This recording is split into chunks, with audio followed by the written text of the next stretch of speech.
And Let's welcome back to the go. Tuned In podcast. We're back, boys. Baby.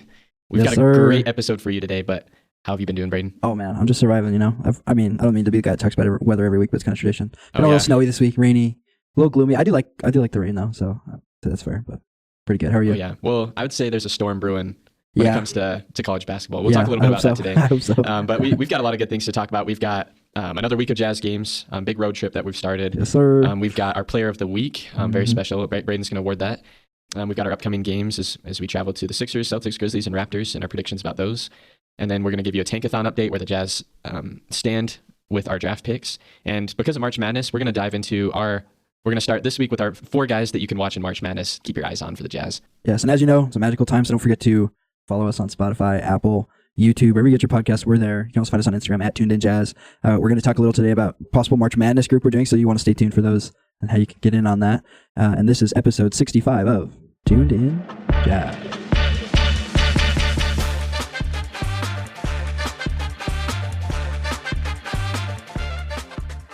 Well, it looks like you gained some more ground on me on the predictions. I'm feeling pretty good. You're about 110 points ahead of me with just predicting the line and how close these games are. Yeah. But the Jazz really are not consistent. Like, it's hard to tell if we're going to lose every game in a week or if we're going to do which game's going to be the surprise win. Because usually there's one, right?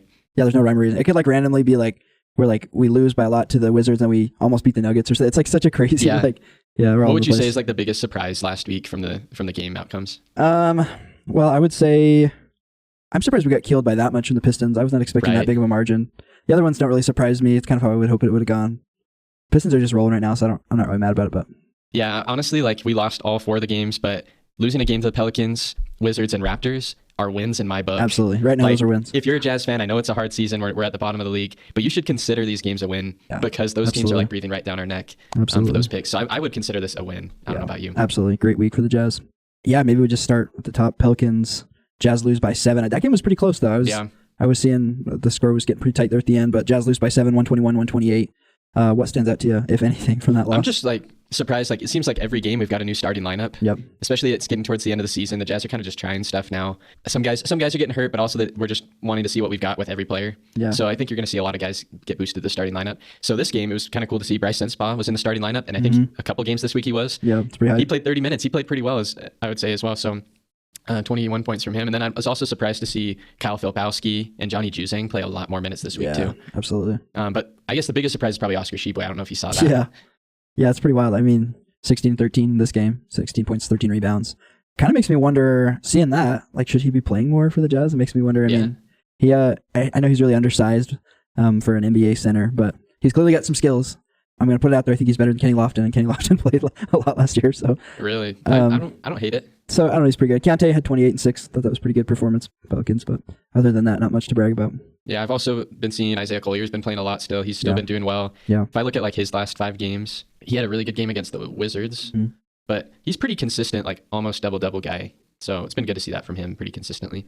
Yeah, I think with him and Keontae, we're just waiting for, they need that experience so they can stop turning the ball over so much, and then I think that they're going to be really solid NBA players. And I think we'll also see who we get in the draft this year. If they're a guard, that's going to kind of scramble things up a lot, because if we don't draft a guard this draft, we kind of want Isaiah and Keontae to be able to play together. I think so. In the starting lineup. Yeah. If we do draft a guard, then that might be different. So I think what the Jazz might be doing right now is just giving both of those guys 28 or more minutes every game, and they're kind of staggered.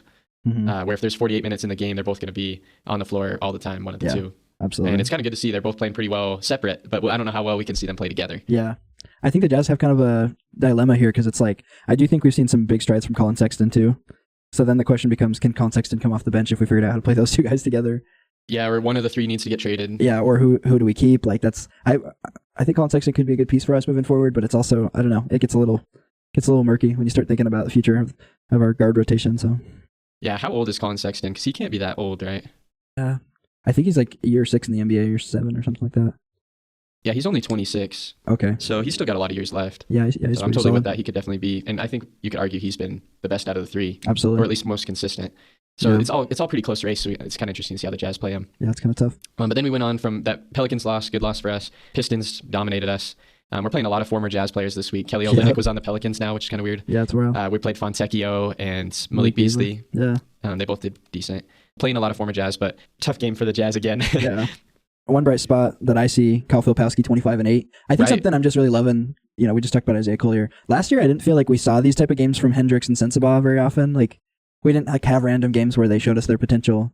But this year's rookies, other than maybe our top 10 guy, who shall not be named, are not really like they're showing up like randomly. They're definitely rookies that need experience, but 25 and 8 is a good stat line. If he can learn to put up, even close to that consistently, he could be a really solid piece. And he shot 4 for 7 from 3. So he's starting to show he can space the floor. For an almost 7-footer, that's really good. Yeah. And I just looked, that's his career high. Oh, wow. So, and just for fun, what do you think Isaiah Collier's career high is? It's very close.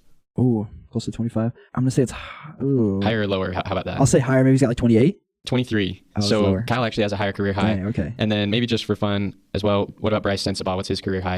I feel like he's had a 30-point game this year. I could be right, 32 or something. 34. Oh, I think that was this year. So yeah, I mean, all three of those guys, and then put Keontae in the hat too. They've all been able to show what they can do. So. Absolutely. Pretty excited. Pistons had 6 guys in double digits though. What would you say is Cody Williams' career high? Wizards game, he had 12. Is that his career high? Dude, 13. Okay. 13. Okay. So he's still got a little bit to go. That's pretty rough. Well, that takes us, I guess, to the Wizards game. Jazz lose by 3. Cody Williams had 12 points, even though it's not really going well with Cody Williams, I don't think, but 12 points, he took 9 shots, which I think that's been my main criticism this year is he seems scared to shoot. And it's why not? If we're playing the Wizards, why don't we just put Cody Williams out there and let him learn how to hit some shots in the NBA? We'll take 12 points. It's better than 0. So anything else stand out to you from Wizards? Yeah, just everybody sharing the ball. Johnny Juzang had 27. Low key, that is his career high too. Is it really? So 7 rebounds. Filipowski and Juzang both had their career highs this week. Yeah. And then Filipowski had a 23 to follow up his 25. So I would say those guys are just doing great. Johnny Juzang has I think he's proven himself to be a good spacer. Absolutely. It reminds me of Georges Niang, how he kind of didn't have a place in the NBA until he was on the Jazz and knocked down threes. Now he's on he's been on the Cavs, he's been on the Sixers, he's pretty much got a spot wherever. And I think Juzang's probably going to be the same way, where he didn't really have a spot in the NBA until he got to the Jazz, and now I think every team will take a Johnny Juzang off their bench if he can hit shots like this. I feel like the Jazz have become really good at that. You think the list of guys, Royce O'Neal, Joe Ingles, Samani Fontecchio, all these guys were just training camp guys, summer league guys that all of a sudden turned into NBA starters. It's pretty.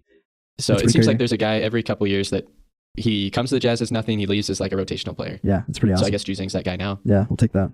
Yeah, and I mean everywhere else, I wouldn't say pretty normal games for everybody else. Just highlight Juzang and Filipowski. Yeah, and just kind of realize that some of our guys are out here and there, whether it's injuries or just resting. Yeah, or taking. I mean, but we're not going to say that. We won't say that part out loud. Of course it's injuries, Yeah, of course. Of course, yeah.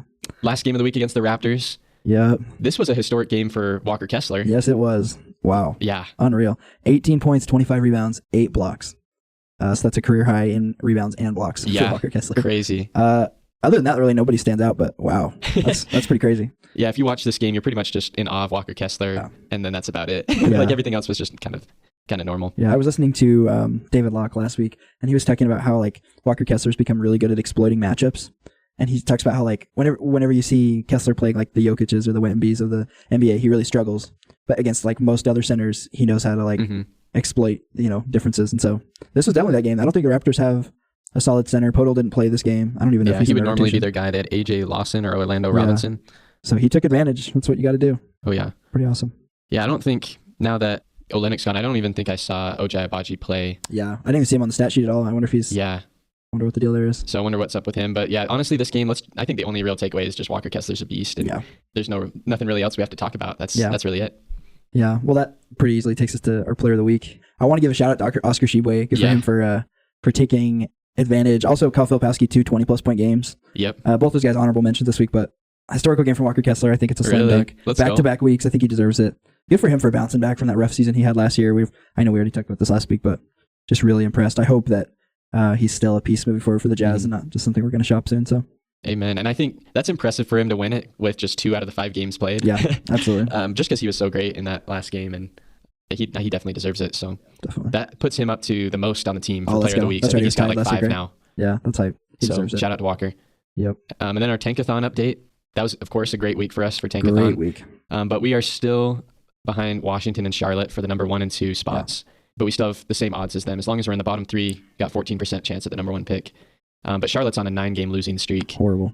They might catch Washington. Yeah. Crazy, right? They're only a game and a half back right now. Yeah, we let Washington beat us, so that helped them out a little bit. Yeah. So yeah, the Jazz I think we're in a good spot. We're in a better spot than we were last week. New Orleans is now 2 games behind us. Toronto's now 6 games behind us. Mm-hmm. They both won 5 out of their last 10. So. Yeah, and we're only half a game above Charlotte. or behind Charlotte. Sorry. Yeah. So I'm feeling pretty good. We just got to keep. As sad as it sounds, we got to keep losing. We're almost there.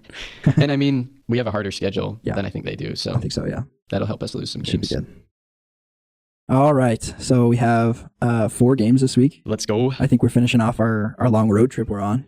But these are some bigger games this week. Starting off on Sunday, tomorrow, as the day we're recording this, we play the Sixers. We're kind of struggling with some injuries, but what are you feeling? How are the Jazz chances, do you think?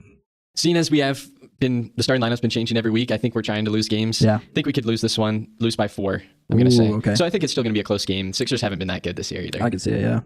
I have a personal policy that I have to pick a win every week, and I think this one's going to be it. It's just a gut feeling. Sixers are just pretty bad right now. It feels like they're just like really in disarray with all the injuries and whatever else is going on with Paul George. It doesn't seem like it's working out. But I'm going to say Jazz win by 3. I think it'll be close. Okay. We'll give the Jazz 1 win. I think they're on a losing skid, so we'll pick one up. Yeah, that'll be a much easier win than the next day, Monday, on the road against the Celtics. Yeah. Oh, man. Juggernauts. Yeah, this one might be a tough game. What do you think for that? Yeah, I think it's going to be a big loss. I'm swinging for the fences here, but I'm going to say lost by 15. I think they're going to kill us. I'm probably low on that estimate, but I'll play it safe a little, I guess. I am going to say you're low on that estimate. I'm going to say lose by 20. Oh, okay. I'm swinging a little bit more for the fences than I normally do. Yeah. It's kind of a big margin, but I think the Celtics will take care of business. Yeah, they're so good. Matchup-wise, that's a tough one for us, too. So, then Wednesday, we kind of conclude our road trip by playing in Memphis against the Grizzlies. They're also pretty hot. They were second in the West. I think Lakers are second now, but... Yeah, Desmond Bane's been playing well. John Morant's kind of been medium this year. He's in and out of the lineup depending on the night. Jaren Jackson's been really good. Yeah, solid. So what are you feeling about this game?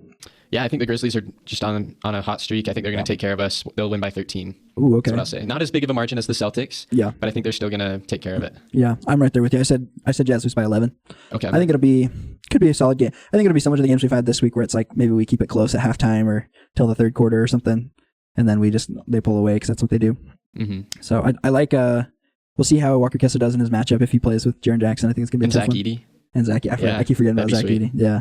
And then we finally come home. It feels like we've been on the road forever. Play the Raptors again. We played them this last week. What are you feeling? Do you think we'll lose again?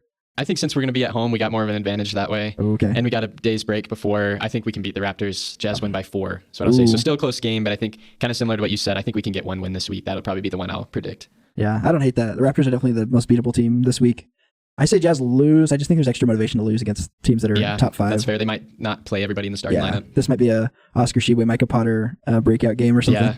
I say Jazz lose by 6. I feel like we're pretty solidly in front of them in Tankathon. I guess we don't have to lose, but we are trying to lose, so why not? And then just some quick Jazz news. We talked about Oscar Tshiebwe a little bit already. His career high in the NBA, getting in off the bench. But he also had 30 rebounds against, I think, the Wolves G League team. Pretty insane. That's wild. Whoa. Yeah. Like, I don't know. If you got 30 rebounds in a game, that's basically every rebound, isn't it? I would think so. Maybe. Do the Jazz even get 30 rebounds in a normal game? Is there 30 total rebounds? Well, I'm sure there is, but there's like 30 for one guy is pretty insane. Yeah, it's pretty wild. So, yeah. Shout out to him. Where did he go to college again? He was at Kentucky. Kentucky. I think he was a transfer from somewhere else, but I can't remember. Right. West Virginia. He was at West Virginia. Okay. So former Big 12 guy over in our neck of the woods, I guess. Yeah, but shout out to him. And then Jaden Springer signs a 3-year deal with the Jazz. Yes, we haven't seen a lot of him, but he's pretty good. I don't know. I remember like maybe last season he was on the Celtics, right? Yeah. I remember, and maybe he was on the Sixers before that. I can't remember which team he was on, but we played against him. Yeah. And I remember him just being an absolute menace to our guards. Yeah, he's good. Stealing the ball, playing pesky defense. That's what I want from Jaden Springer if he's on our team. Yeah. I don't know. I haven't really watched a lot of him yet, but I don't know. What do you think about this 3-year deal? Is kind of a lot. Yeah, I feel like 3 years is a bit. To be honest, I just wish. I feel like Danny Ainge is playing his cards really close to the chest right now. We don't really know. Like it feels like they have a plan, but it's not clear to anybody what the plan is, and so like it leads to us like cutting Jalen Hood-Schifino, who everybody thought would be good, and then we're signing guys like Jaden Springer to 3 years. So all of these moves seem a little odd, but I do like Jaden Springer a lot. I think he could be a good piece. Who knows? Maybe he'll be our next guy we turn into a rotation guy. Yeah. So I don't know. I don't hate it. I just think it's weird. I also think we could easily just throw him in whatever trade. That's true. Yeah, gives us some capital. So, yeah, we'll see. That's true. Yeah, and our window for competing, I think, is still probably about 3 years out, in my opinion. Maybe 2. I don't know, depending what draft pick we get. But so we'll see what happens. But not bad. And then how about the LA Lakers? Oh my gosh, they've been winning like almost. Actually, I think I saw they've won like 14 out of the last 16 or 12 out of the last 14 games. Yeah. Their only losses since All-Star break have been the Jazz and Hornets. That's pretty wild. So whenever you see that stat that the Lakers have only lost twice, one of them was to the Jazz. They're on an 8-game winning streak right now, 8-2 in their last 10. Right. I think Luka and LeBron both had like 30 against the Knicks. Yeah. I don't know if you saw that game. Yeah. The West standings are kind of interesting right now. I think like 2 through 5 are all within a couple games of each other. the Thunder are like 12 games ahead of second place. They're just pretty solidly in first. But Lakers are the second seed right now. If the season ended today, they jumped across the Nuggets. So yeah, they're looking we nice. didn't talk about the Lakers for contender or pretender, but what do you think? Are they contender or pretender? Right, as of right now, it could change. Right, as we get further. Well, I will say I watched the end of the Knicks-Lakers game. Went to overtime. I think the Lakers could be a contender. Honestly, really, just from like this streak. Well, I just like watching them. I think that they're really. Luka is doing a really good job of getting everybody involved. Luka's looking really nice himself, but like they had Gabe Vincent hitting good shots. They made Jackson Hayes look like he's like actually a good player. I mean, he's been pretty horrible up to this point, but like he's, rim running and getting easy baskets, and even Austin Reeves has been playing better since Luka came. I think Luka just makes the game easier for people around him. That's what LeBron used to do before. I think LeBron's just running out of legs, but I don't know. I think they could be. I think I believe in them a lot more than I did before the streak, right? Yeah. I still think I need to see a little more before I consider them a contender. That's fair. And I'm thinking the Nuggets and Thunder are going to give them a lot of trouble with their centers because Lakers traded AD. They don't really have a clear center. That's true. So Jokic is going to go to town. So I don't know. I think they could still beat those teams, but I just need to see more from them. That's true. This streak could be a fluke, right? That's true. So the rest of the season was a lot different. So yeah, I would still say pretender, but it's getting close for me. Yeah, absolutely. I at least think they're not a quick out in the playoffs. Yeah, they might be win the West or get to the West Finals. I can see him. Yeah, absolutely. Jokic, speaking of the Nuggets, I don't know if you saw last night, he had like 31, 21, and 22. Holy cow. He, as much as I love Shea, I think Jokic is the MVP. It's hard to see what this guy's doing. And like Shea is having such a special season, but like Jokic is just the best player in the world right now. And it's not really close in my opinion. It's pretty insane. It's hard to beat Jokic stat-wise. Yeah. And, like, it's clere that if the Nuggets didn't have Jokic, they would suck. Oh, yeah, absolutely. And if the Thunder didn't have Shea, I still think they'd be decent. I think they'd be pretty good. At least they'd be better than the Nuggetless, Jokic-less Nuggets. Absolutely. So, I don't know. If you're thinking about MVP in those terms, like, it's always going to be Jokic just because he does so much for his team. His stats are insane. Yeah. Well, if he won this year, would that be his fifth? Fourth, right? I don't know. Because he won back-to-back. Finals MVP, so I don't know if one of those. Yeah, because he went back-to-back and they had one last year. Yeah. So he'd go back-to-back twice, which is crazy. Fourth-time MVP. He's getting into like Kareem range at that point. I think he had like Honestly. 5 or 6. Yeah. That's pretty crazy. Yeah, but it looks like I think Shea still has like the odds on favorite. So more people are thinking Shea, but I'm totally with you. Like it's hard to go against Jokic, and that game's a statement. Yeah, I wouldn't be mad if Shea won it. I think he's having a special season. Yeah. Also, your team's number one in the West too. Yeah, honestly. I also just don't think that the MVP we've seen over the last years, it doesn't mean the best player in the world. It's more of a formality of who's having the most special season. Yeah. You could argue for Shea on it with that, honestly, so I'm not mad at it. Yeah, and then the other side of that Lakers trade, the Mavericks are looking like they're in shambles. Gosh. Kyrie's out for the season. I think Lively and their other Gafford, they both got hurt. Like Mavericks are probably going to be in the lottery now. Like that's crazy how it could flip that quickly. Yeah, I saw a thing Klay Thompson's dad was talking about how he came to Dallas because he felt like he could get to the finals with Luka and Kyrie. And now all of a sudden Klay is like their only source of like shooting. Like he's the guy now. They traded away Quentin Grimes and now Quentin Grimes looks great. Yep. So I don't know. I'm surprised Nico Harrison still has a job even at this point. It's pretty, do you think historically, do you think this is going to go down as the worst trade ever or do you think it's going to turn around? I don't think it's going to turn around. I think you traded away like a top 3 player in the league. Yeah. You're probably going to lose the trade every time. Mm-hmm. But I'm kind of one of those people that's like, I want to wait a year or two to see if there's like anything else going on behind the scenes that we don't know about. Because like, it's hard for me to believe that Nico Harrison just made this trade and like the ownership or somebody else wasn't like involved, like kind of making him do it. Because I don't know. If I was a GM, there's no chance I'd trade away Luka as like our best player. Our fans love him. Mm-hmm. I don't know. At least if I'm trying to win, maybe he's trying to do something else. Yeah, I agree. I think the thing for me, if I was a Mavs fan, that would be just kind of scary. They probably will get into the top 10. It looks like they're 13th for pick wise right now, and they'll keep dropping. But Kyrie MCL tear at 32, that's going to be tough. Especially the way he plays. He's not a guy. I just don't think he's going to come back from that very good. And then Anthony Davis is never going to play consistently for more than 10 games. The thing with AD is last season he played 70 games. Yeah. Now I'm concerned again because injury history is a real thing. It is. He's getting older. So it's going to be tough for the Mavericks. It's pretty scary with what's going on. They might have just started their rebuild. Yeah, they might have. I think so. And they should have traded Klay at the deadline, I guess. Although they probably didn't know this. Yeah, they didn't know all this. Yeah. I could still say, like, if I'm a Mavs fan, let's wait till everybody's healthy. At least convince ourselves that there will be a day when everyone's healthy. Yeah. And then see if we can get one more shot. Because this team still looks really good on paper. Absolutely. So maybe that'll be next season. I don't know how long it'll take for everyone to get up to strength, but I'd still try and give it one more shot and then go from there. And I think I saw somebody say this week. Lakers need to build a Nico Harrison statue out front of the crypto.com arena, whatever it's called now. Right next to Kobe, I think. Perfect place. Dude, they got such a gift. Because he set them up, so it's pretty good. Well, March is upon us, as we mentioned. The best time of year. This is like Christmas for us. This is so awesome. I'm actually like I can't even sleep at night, so I'm like, dude, March Madness is almost here, a week away. Yeah, yep. But we wanted to spend this week and next week just kind of talking about, kind of like we did last year, some guys you might want to be watching out for. It could be Jazz picks or people Jazz might consider picking. So we got a couple guys that we think you should focus on. And I guess a disclaimer too is we know the NBA mock draft right now.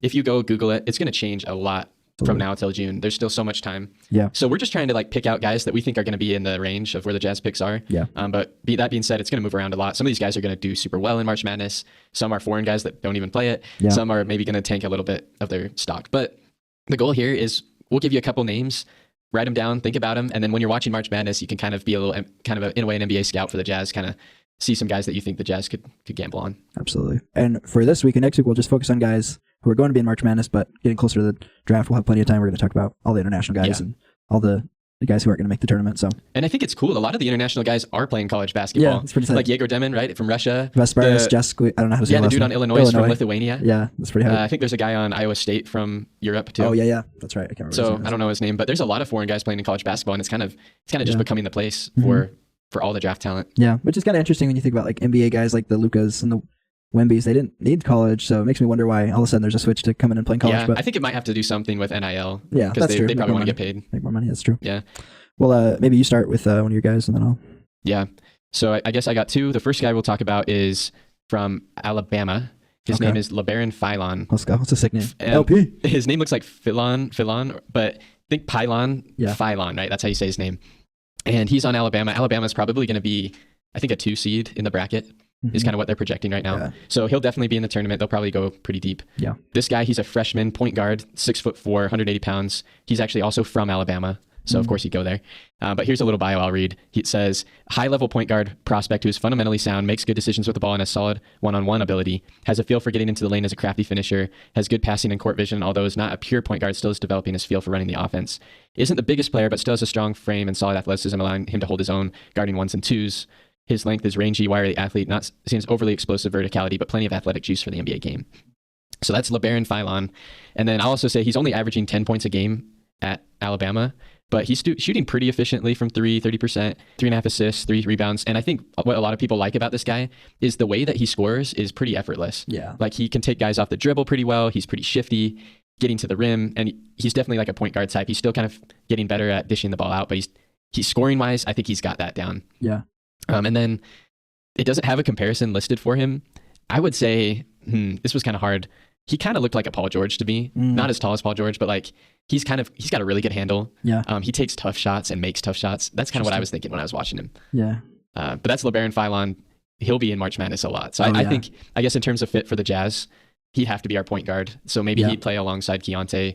He kind of plays the same position as Isaiah. So that might not be the best fit if we're trying to go with Isaiah. But I mean, if this guy's on the board and we don't have any other forwards, it might be a good pick for us. Yeah, that's not bad. I think Jazz fit's just tough right now. So it's kind of like, it's hard to know what the Jazz need, but all I know is that we need a star. So yeah, we need a star. If he's that guy, sure. We'll take it. We'll fit him wherever, honestly. So I love that. Well, my first guy, weirdly enough, I saw one mock draft had him at 6 in the draft. One had him at 34.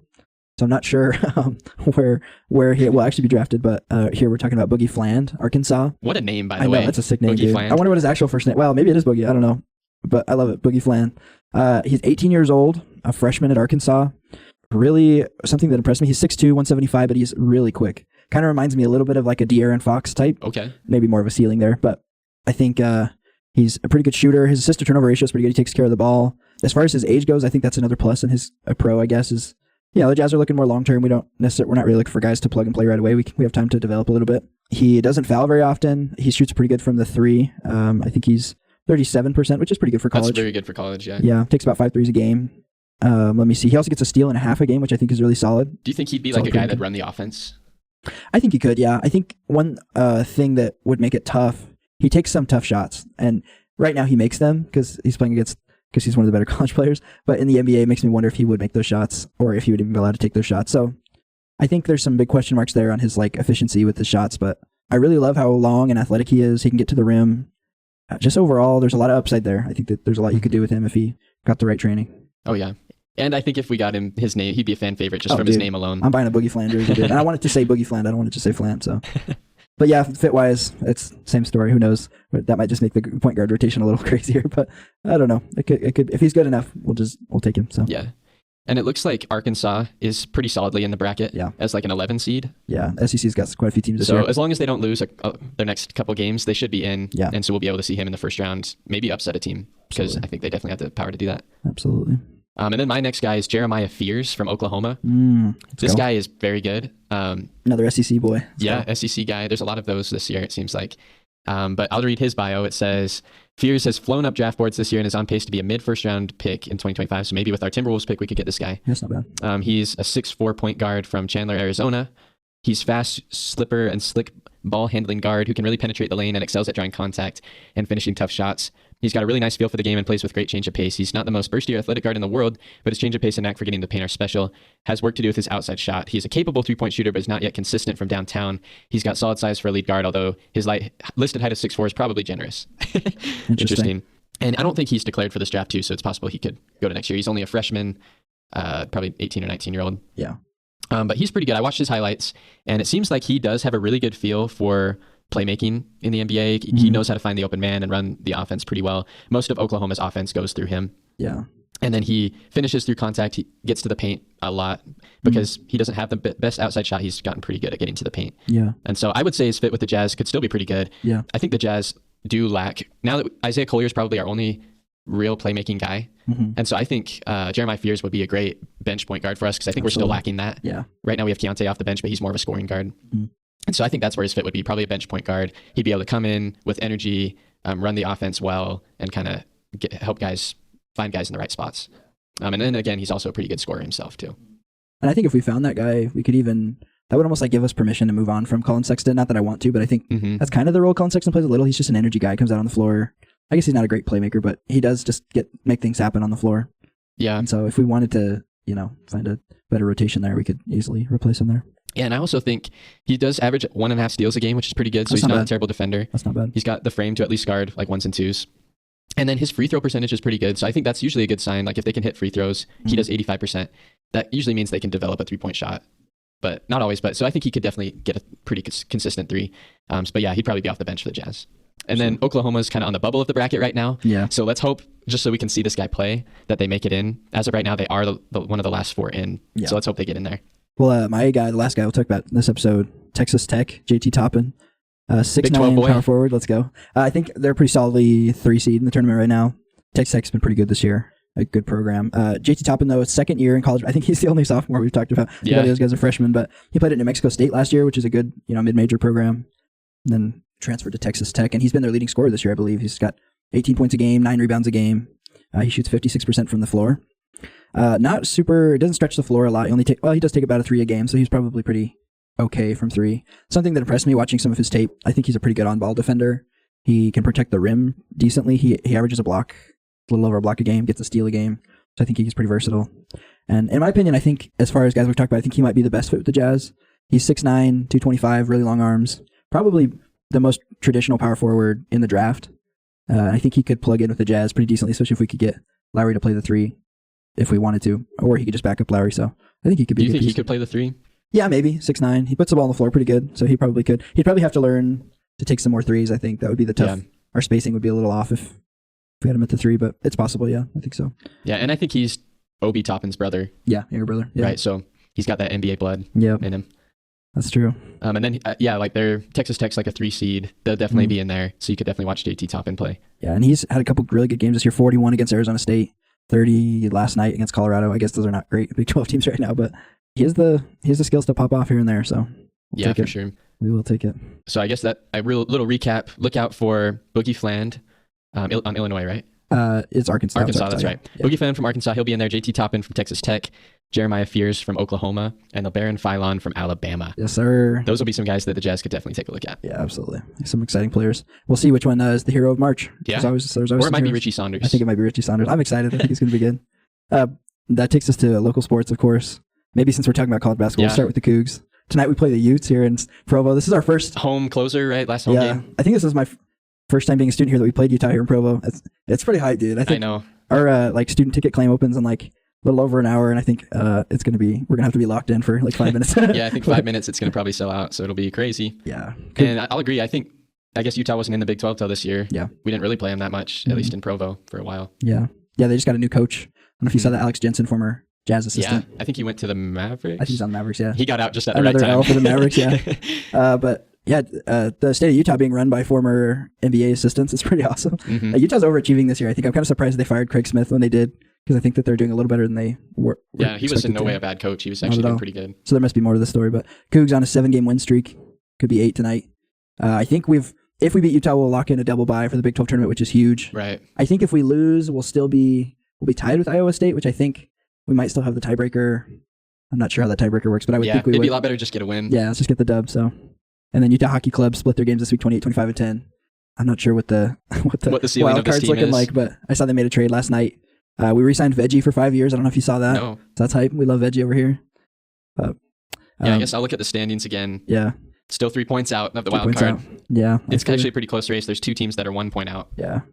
So I don't know what the ceiling of this team is. I don't know if we'll just be on the bubble of the wild card all season and not make it. It's gonna be tough. Might be what happens, but at least I think we have a good, solid group of guys to build off of. Absolutely.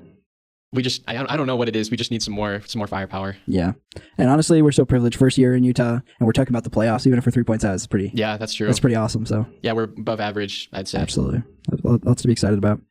Thank you so much for joining us in our episode today. Don't forget to check out our past episodes. We've been talking about March Madness, guys. College guys to look out for. We did a couple last week, or one last week. So check those out. You can find us on Spotify, Apple, YouTube, wherever you get your podcasts. And we hope that you take care. Peace.